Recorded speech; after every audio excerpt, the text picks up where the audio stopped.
Oke, saya mau tutup poin ya, nggak panjang-panjang karena diskusi tentang penolakan penundaan pemilu ini kan sering dilakukan. Ini kali kedua dilakukan oleh teman-teman Projo. Saya bilang ke Bang Panel, kalau soal isu penundaan pemilu, saya di luar sekalipun, dimanapun saya akan hadir.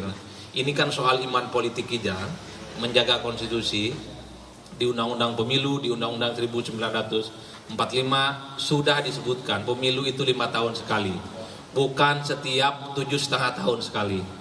Itu jelas menyalahi demokrasi, itu jelas melanggar undang-undang, dan mestinya tidak ada alasan apapun untuk melakukan penundaan pemilu. Negara saat ini sedang baik-baik saja, tidak ada kerusuhan, tidak ada krisis keuangan, tidak ada konflik, dan saya kira suasananya cukup harmonis. Jadi itulah yang saya kira saya selalu hadir dalam diskusi-diskusi yang menolak soal jabatan presiden 3 periode, penundaan pemilu dan seterusnya. Ini soal bagaimana kita memperjuangkan demokrasi kita secara konstitusional dan tentu saja secara substantif. Jadi saya merasa lebih mudah kembali Bang Heri. Bukan hanya capres tertentu yang didukung oleh salah satu relawan yang kemudian merasa lebih mudah 15 tahun. Saya kalau bicara tentang penundaan pemilu pasti menolak, dan saya merasa masih berumur 20 tahun. Serasa semester 1 menjadi mahasiswa. Tunduk ditindas atau bangkit melawan.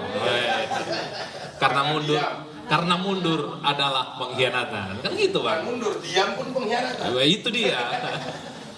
Jadi bagi saya nggak ada alasan untuk menunda pemilu. Yang kedua, tentu Projo sebagai orang dalam, ini kita tafsirkan ada sesuatu yang serius di negara ini. Bahwa ada upaya-upaya untuk terus melakukan penundaan pemilu. Projo ini adalah orang dalam, tim sukses pemenangannya Jokowi, yang tidak mungkin diskusinya hanya sekedar iseng-iseng, hure-hure, dan hanya sebatas melengkapi demokrasi, tidak. Ada sesuatu yang serius. Kan sudah secara terbuka, kita bisa lihat secara gamblang, ada sejumlah elit, ada sejumlah pejabat, bahkan kita tahu menteri bahkan gitu, yang agak sedikit iseng-iseng nyentil bicara tentang penundaan pemilu. Itu kan bahaya. Argumen-argumen ini menurut saya harus dilawan. Tidak boleh iseng-iseng sekalipun bicara tentang penundaan, haram hukumnya. Karena itu melawan konstitusi. Apalagi dilakukan oleh pejabat publik, mesti kita lawan. Itu tidak sehat dan tidak benar. Menteri mestinya harus menjaga hati dan lisannya. Sesuatu yang sudah fix dan final, itu tidak bisa disela dan tidak bisa diintervensi dengan alasan apapun. Makanya saya selalu tegas mengatakan, ini soal bagaimana merawat demokrasi. Kalau bicara rata-rata, kepentingan bicara tentang penundaan pemilu, saya cukup yakin semua partai, semua anggota dewan, semua elit di negara ini setuju. Ini angin surga. Karena asumsi dari penundaan pemilu itu, presiden jabatannya diperpanjang, anggota dewan jabatannya diperpanjang tanpa ada kampanye, tanpa ada sosialisasi, dan seterusnya. Tidur saja mereka bisa jadi presiden dan anggota dewan. Siapa yang tidak mau? Secara manusiawi pastinya semua elit yang saat ini berkuasa menjadi pejabat publik akan mengamini itu dari dalam. Tapi ingat, demokrasi kita itu tidak bisa ditukarkan dengan hal-hal yang sifatnya saya sebut sebagai angin surga yang sifatnya sementara, karena ini akan merusak demokrasi. Bagi saya itulah yang kemudian membuat kenapa diskusi pada siang hari ini menjadi penting untuk dihadiri dan kita diskusikan secara bersama. Jadi kalau ada elit-elit di negara ini, stoplah gitu ya. Stop, itu tidak baik secara akhlak berdemokrasi. Itu bertentangan dengan logika umum, bertentangan dengan konstitusi kita. Janganlah genit-genit, karena ini akan memancing huru-hara politik. Coba kita bisa bayangkan, kalau ada terjadi penundaan pemilu, maka pejabat publik di negara ini, mulai dari presiden dan anggota dewan, itu tidak memiliki rakyat, tapi dia mewakili dirinya sendiri dan mewakili pohon-pohon. Karena presiden, karena anggota dewan adalah mereka yang dipilih langsung oleh rakyat. Kalau penundaan pemilu, itu logikanya presiden kemudian anggota dewan mengangkat dirinya, memperpanjang masa jabatannya, mengatasnamakan rakyat. Itu yang saya sebut mewakili pohon-pohon. Secara etik demokrasi, secara legitimasi demokrasi, itu tidak benar. Dan itu saja melanggar undang-undang. Yang kedua yang mengerikan bagi saya, jabatan presiden itu, anggota dewan itu kan hampir bersama di 2024.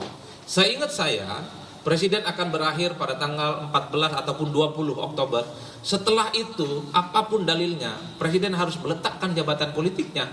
Kalau diperpanjang, di situ ada kekuasaan politik. Kalau anggota dewan misalnya pada bulan Oktober pada waktu yang sama juga berakhir masa jabatannya, tiba-tiba dia memperpanjang, itu kan ada kekosongan kekuasaan. Dewan kosong, eksekutif kosong. Disitulah kemudian sangat rentan akan terjadi huru-hara politik. Karena akan muncul begitu banyak orang yang bisa mengatasnamakan dirinya seorang presiden. Akan muncul begitu banyak orang yang mengatasnamakan dirinya sebagai anggota dewan. Pilihan rakyat dari pusat hingga daerah. Inilah yang saya kira akan memunculkan chaos yang tidak main-main. Makanya logika-logika soal itu menjadi penting untuk kita lawan dan seterusnya. Yang terakhir bagi saya adalah memang kalau kita membaca narasi politik secara umum ya belakangan upaya-upaya untuk melakukan penundaan pemilu itu bukan hanya underground tapi transparan dan terang benderang. Misalnya mulai narasi KPU itu dianggap sebagai satu institusi dalam tanda kutip saat ini agak sedikit cawe-cawe dengan urusan politik. Mulai dari verifikasi faktual, verifikasi administratif, ada proses downgrade, ada proses dehumanisasi. KPU sebagai lembaga yang kredibel sesuai dengan konstitusi untuk melaksanakan undang-undang. Maka muncul penundaan itu menjadi penting karena para komisioner-komisioner pemilu itu dianggap tidak independen dan tidak netral. Ada asumsi-asumsi yang dibangun Indonesia sedang krisis, ancaman resesi, efek dunia global yang kemudian membuat Indonesia juga terdampak secara signifikan. Bahkan kita juga khawatir soal bagaimana tahapan-tahapan pemilu yang sudah berlangsung, ada gugatan tentang sistem pemilu, itu dilakukan, itu dijadikan sebagai amunisi, dijadikan sebagai batu bata kekuatan untuk menyusun argumen bahwa pemilu di 2024, 14 Februari itu tidak siap, Bang. Jadi ini gerakannya sistematis. Ini bukannya pepesan kosong. Itulah yang saya tafsirkan kenapa Projo ini kali kedua melakukan diskusi dengan tema yang sama. Meski judulnya berubah, tapi substansinya sama. Tapi kalau boleh saya usul, Bang, Projo biar agak sedikit sesuai dengan sunnah Nabi, ya 3 kalilah diskusinya. Konon Nabi itu suka dengan yang ganjil-ganjil, nggak cukup 2 kali, mungkin bulan depan gaspol lagi, Bang. Tentu dengan narasi-narasi yang agak lebih agresif. Tapi yang jelas bagi saya, kalau pemilu ini ditunda, ini akan menjadi petaka bagi politik kita. Yang